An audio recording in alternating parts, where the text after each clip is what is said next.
I grew up in a society where I saw my primary school classmates. They carried guns. Some of them were taking drugs and they were smoking a lot of bang and all that stuff. Hello everyone, I am Christopher Khaemba Munyasa. I am the director and founder of Imagination Intelligence and Mabestee Mtaani PLC. You're watching Senses Africa with EV Banks Art. I was born in Nairobi back in the year 1983. That was April. I think 83 was just immediately after the 1982 coup in Kenya, which was actually a national kind of a shaking. So that was the time I was actually just getting born. So I grew up in Nairobi. The estate specifically was called Maringo Estate, and I was born in Pumwani Maternity Hospital.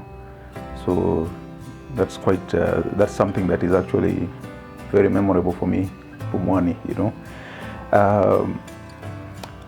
My primary school life I did in St. Patrick's Primary School. It was actually where so many people actually who are actually out there have gone to school in primary. So that was quite a good experience while I was in primary, and I think I loved education so much. A significant moment came during my KCPE exams, because that's where I sort of shifted my mindset in terms of education. I changed my mind towards moving away from Nairobi so that I can concentrate on my education, because I loved the fact that if I can get a place where I can just study and pass well, I'll be the doctor I wanted or the pilot I wanted, and that has remained a passion to this day. Growing up, going to secondary was also a different story, because that's where now the shift of my mindset started taking effect. But it affected me in a way that we had some unfortunate events there, which led to me dropping out of school in Form 2. So since then, I've not set back foot back in secondary school. And I believe all that is what has shaped me to be who I am today. So there's always a reason. It started with a bit of challenges, and I had to come back to Nairobi, and because I was doing my secondary in Kakamega, so I had to come back in Nairobi, and it was during that time that I started doing very heavy work, like mjengo, delivering firewood on a bicycle, and sleeping on the roof of the houses sometimes, and many adventurous things that people do in Nairobi for survival. Nairobi is very tough and everyone has a story. So for me, that was my story, and at some point I really got overwhelmed. I tried to think of committing suicide more than 8 times. And I remember some of my friends really tried and make sure that I was intact. And although the challenge was very strong for me, because at some point I felt I was all alone. I was just me, myself, and God. And no one else would understand what I was going through. I think I disappeared from my family members for some time. I think from the age of around 16 there, 16, 17. So my life was full of a little bit of ups and downs, especially during my teen years. They were quite unfortunate because some of them really took a chunk of me, but gradually some of it is coming back because of the maturity level where I am today. And I think one of the things I will forever not regret or not feel bad about, but remember, is there was a time I nearly passed out. I really died. I nearly died because I had an accumulated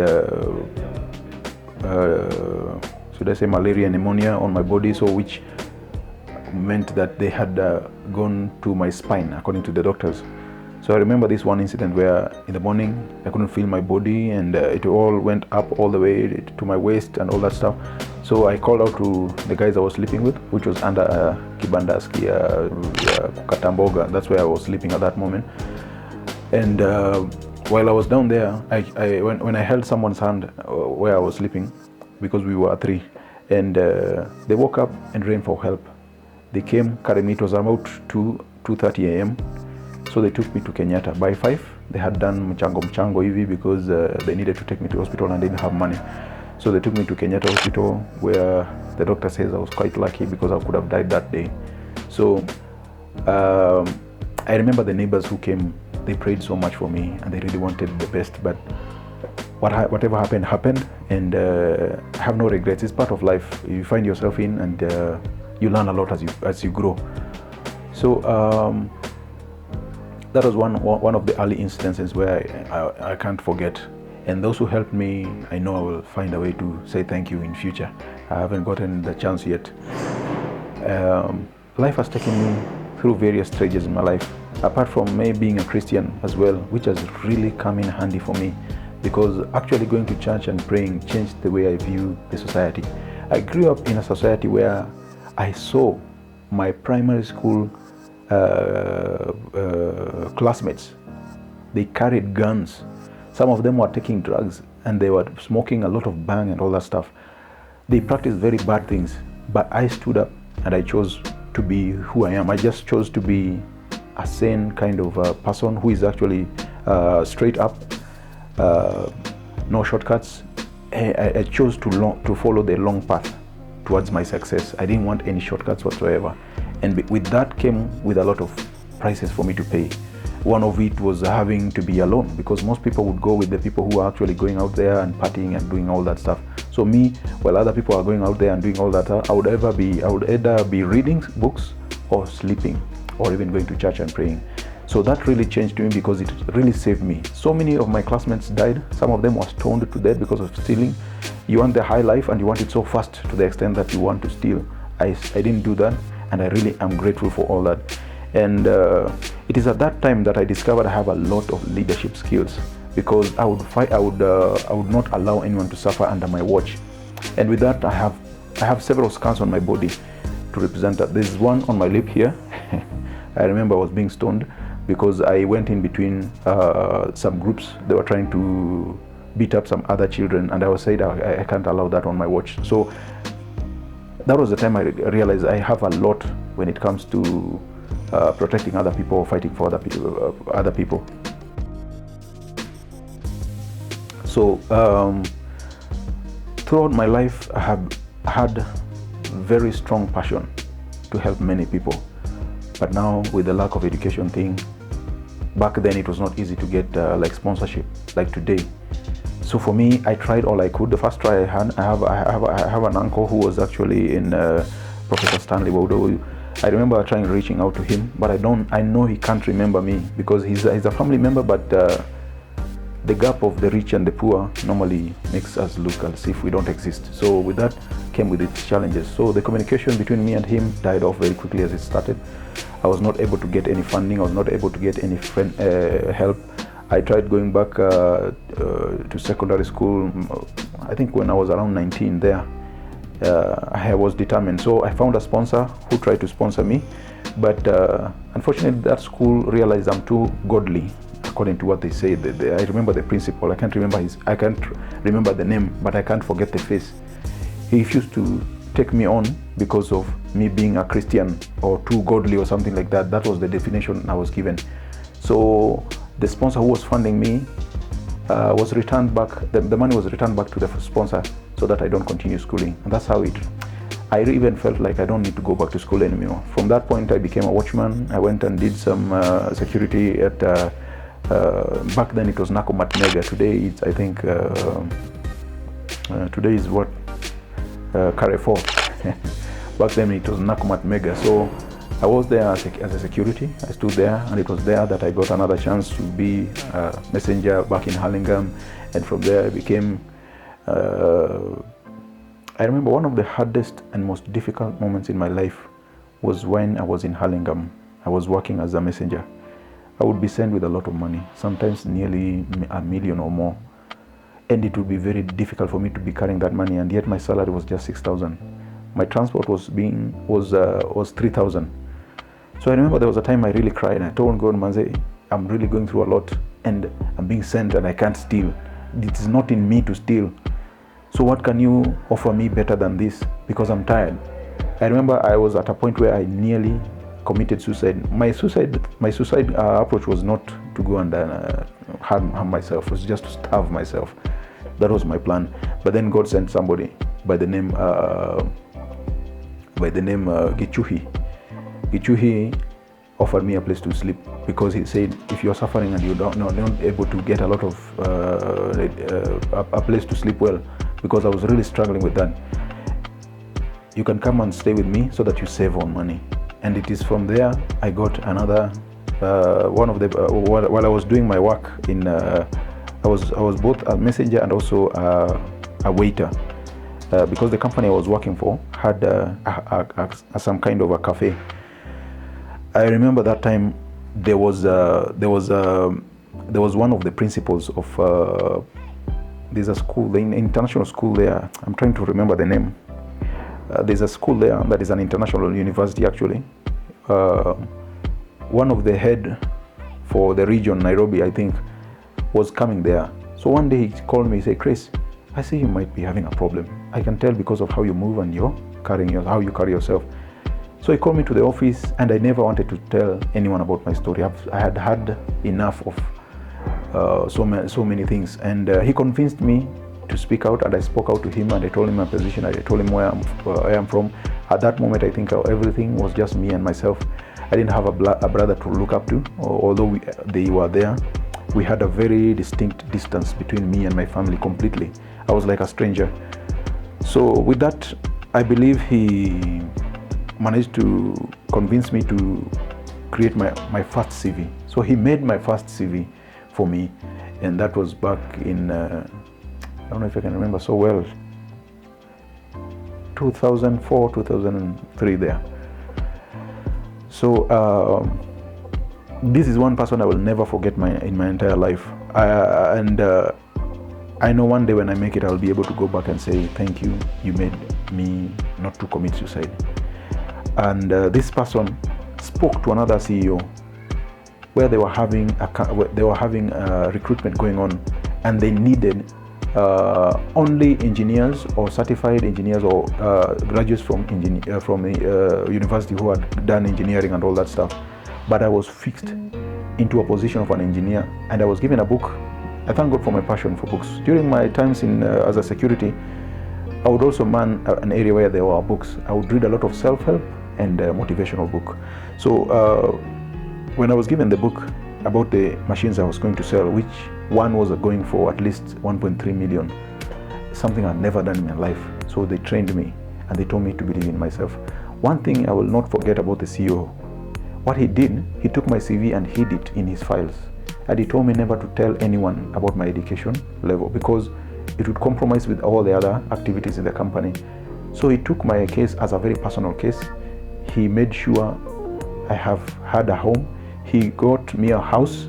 He got me my first suits. He got me my first dress trousers, my ties, my shirts. He really made sure he took care of me. And all because of this university head who actually talked to him and shared about my story and my passion. And he helped me a lot, because from that point, that was the first time I ever got myself to work in an office space. I had my own computer, I had my own business card. It was really exciting. And something that was the most emotional moment in my life was when I received my first salary. I think it had not synced inside me that I'm going to get a lot of money. I think back then the salary was about 18 or 25,000. I can't remember so well. But I remember I did not have an account. So the manager called me and gave me my salary in cash. And that was the most emotional moment in my entire life, that point. I looked at the money, I could not believe that was my money, because it was like a stack of papers inside an envelope. I opened like this, tears just rolled down. I could not hold myself. I ran towards the toilet. I locked myself there, and I stayed in the toilet for about 20 to 25 minutes there. I cried my heart out, because I had never received such an amount for just sitting in the office and going out there and marketing. And the job was very unique, because there are so many things that I was able to achieve while I was there. Maybe I will share them later on. Some of them are being practiced today, courtesy because of what I discovered. And I loved the journey from that point in my life. I love the journey of growing in the office space.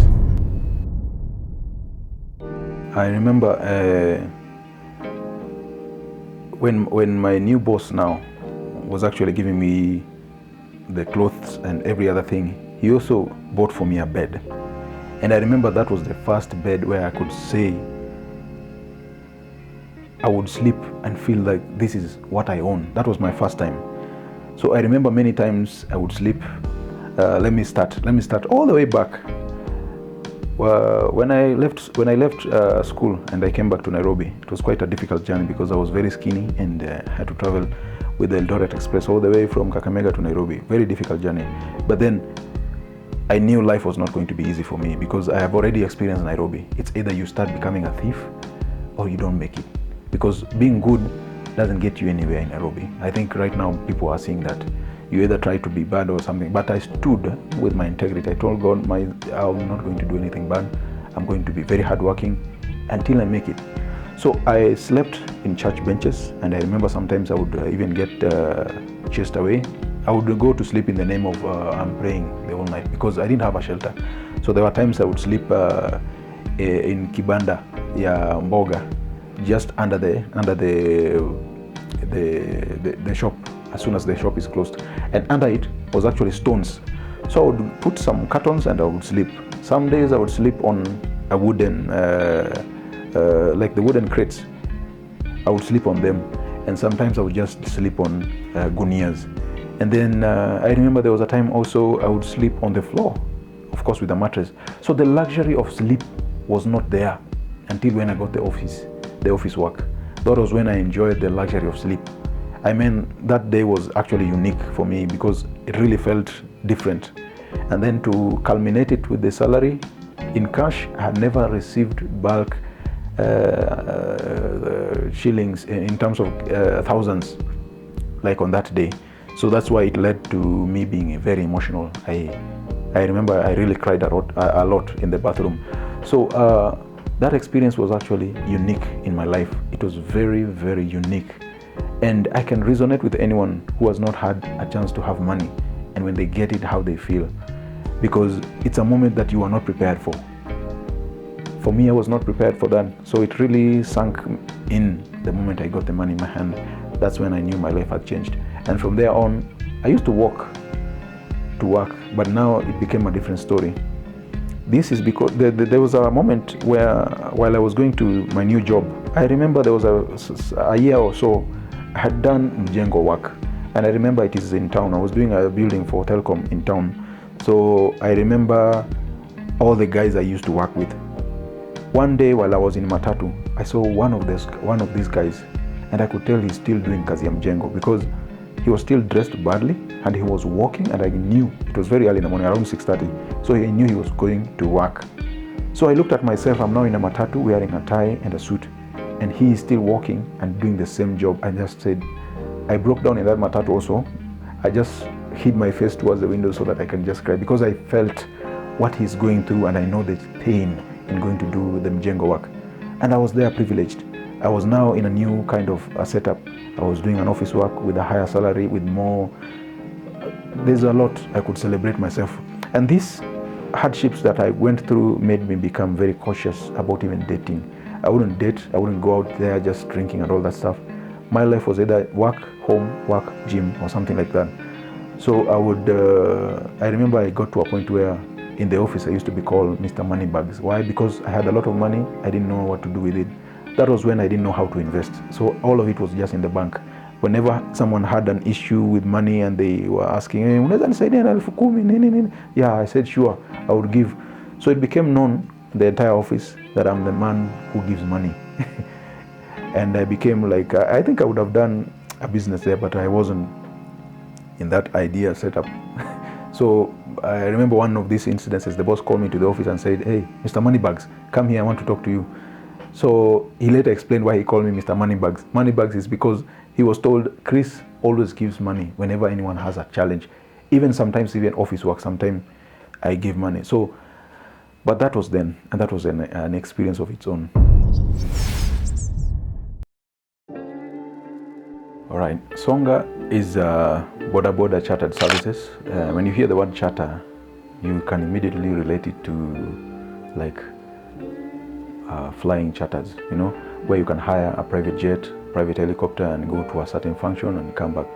So for the border, it's a unique setup where you have like a chartered service, but now on a border setup, where you can hire the border for a month, and you have a certain period, certain amount of money paid, so that it can cater for your services of movement within Nairobi very easily instead of using the apps.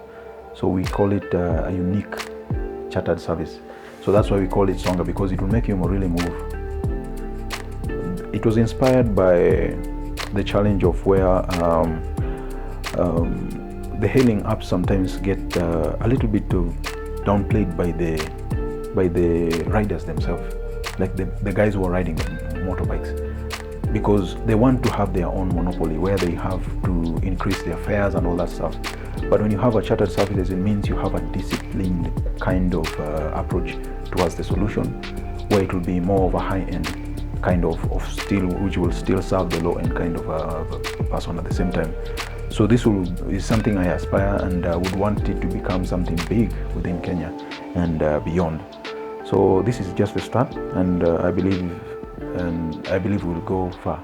And also, I can just say that the charter services means anyone who has a motorbike that is actually clean and neat can actually bring it up on board, and we can use it under the chartered services, under the Songa chartered services. So I will do all the managing, because I'm really passionate about managing businesses to success. Mabestee Mtaani actually began, technically, I can say it began back in 2016. But now in 2016, I had to register it under a society, under the society guidelines, where it was just like a chama. It was the name back then was United Opportunity Association. For lack of a better word, that's the only name we were able to register, because all the other names we wanted to register were all taken. So, but it started off, it became like a pilot. I learned a lot through it. There were many challenges within, because it was not something I could control, because it had to be controlled under the guidelines of the Society Act. So with that, I learned a lot. So now I registered back in 2020, around November there, I registered Mabestee Mtaani PLC. Of course, PLC means Public Limited Company. So this means that anyone can invest into it in the larger, but now it is easier for me to control as the director and the founder, because my passion is actually to make an impact in the society. That is why there is the name Mabestee. So Mabestee is where we have like connections with other people. Mtaani, where we can have a network of so many activities and projects under Mabestee Mtaani. For instance, we now currently have like a project called Project Lipa Deni, which actually is aiming to facilitate payments of loans. People in Kenya right now have, so many people are actually going through a lot. And you find that many people are actually relying on loans, and the mobile app loans, bank loans, and even circle loans, Chama, and also Shylocks and all that. And some of them are actually committing suicide as we speak, because of the challenges of being able to pay the loans back. So what we are doing is actually trying, under the project called the Project Lipa Deni, which is PLD, is actually trying to come up with a structure where we can be able to pay the loans of these people systematically, slowly, for free. All we're asking is actually for someone to join us, so that we can be able to help as many Kenyans as possible. So this is actually purely free, but we ran our first pilot since last year, of course with the Kenyans, and also I can say just naturally with everyone in the public. Some of these things, because they are not tied to any politicians, they're like, hiyo kitu itawaka kweli and all that stuff. So people have been skeptical about it, but it's 100% legit, and it's going to work. As long as I am alive, it's going to work, and we're going to help many people. So at the moment today, like even today, we are scheduled. We are going to have a meeting with one of the officers within the GSU sectors, where we discussed at length before today's meeting that is going to happen, that we are going to look into how we are going to actually start the project within the police force. So I'm going to do several meetings with the police force, because the police force are more disciplined in terms of committing to something. they will take it to the next level. And with such a project happening, they know what it will mean to them, and they will push for it. And for them, being people of the armed forces, they won't be afraid to deal with me, because if it goes wrong, of course they will come for me and cuff me. So they won't have anything to fear, which means for me it's going to be a win-win. People who are fearless, they will invest and they will follow it, and then it become something big. And that's my intention, so that it can grow and it can be very helpful for all other Kenyans. So Mabestee Mtaani is going to be a very good project. Imagination Intelligence is a company registered back in 2020 as well. It's a brand management company which deals with both social media management, the branding itself, both physical and digital, and also in terms of imported branding as well. Imported branding, I've had clients like Air Kenya, 99 Flying School, Lubad Aviation, and quite a number of airlines where I've been able to do outsource branding from outside the country. We have done like the lanyards, some of their capes and all that at a very good price. So Imagination Intelligence, in just a small word, is a branding powerhouse.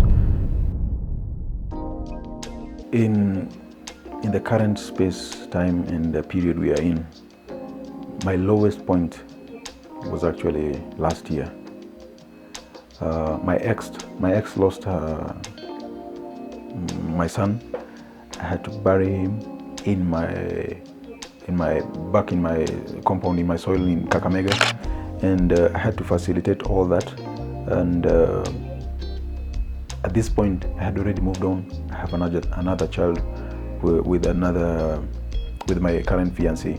So the challenge was not only to bury, but also to arrange, but also at the same time, I had to deal with the loss of my job. That was the moment where I lost so much. It took me down.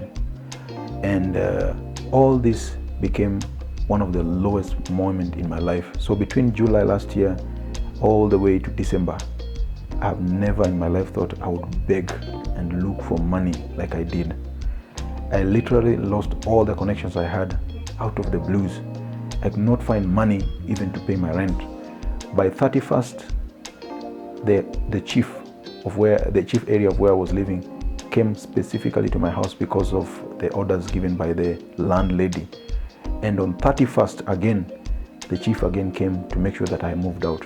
So the lowest and the lowest of the lowest moment was actually between 31st, from 25th all the way to the 1st of this year's January. When people were celebrating, I was out there moving, had nothing, no food, nothing fancy. And my wife was there looking at me, and I was in a lot of shock. So many things had happened in a very short space of time. I had nothing but to look at myself. I had no choice but to give strength to myself and my wife. So that was actually something I will never forget in my life. It was actually one of the lowest moments in my life. Given the space I am in right now, in 5 years, I should have, of course, my home and the 3 businesses established well. I should be employing more than 100,000 people. And in 10 years' time, I should have my own helicopter, because that has been one of my biggest dreams, so that I can always jump from Nairobi to where I want to go, let's say if it's in Mombasa, within my own means, using my own helicopter. So I want to have my own pilot's license in the next 10 years and have so many ventures going on and create a very strong solution that will change the world and will take away poverty. On social media, I think I have quite I'm on Twitter, Facebook, Instagram, and LinkedIn. In all those places I use the Christopher Khaemba, or you can search using the nickname Shaman Fahrenheit. The links will be given to you. And for Mabestee Mtaani PLC has a Facebook, Instagram, and a Twitter account. all of them under the name Mabestee Mtaani PLC. You can be able to search them, or you can use a hashtag like PLD or Project Lipadeni. You'll find it very easily. And then Imagination Intelligence has a Facebook page, an Instagram, and also Twitter under Imagination Intelligence. You can contact me on my number, which is 0743 633 958, and you can also email me. They'll be displayed. Mabestee Mtaani has an email address, that is Mabestee Mtaani PLC at gmail.com, and also Imagination Intelligence has an email address as well, which is imagination.intelligence at gmail.com. Right now I don't have a website, and that's how you can get in touch with me. So also I would like also to just offer an appreciation to this channel. If you're watching this video, just subscribe, share, like, comment, and make sure you hit the notification bell so that you don't miss out on any new updates coming from this channel. So tusaidiane kugrow.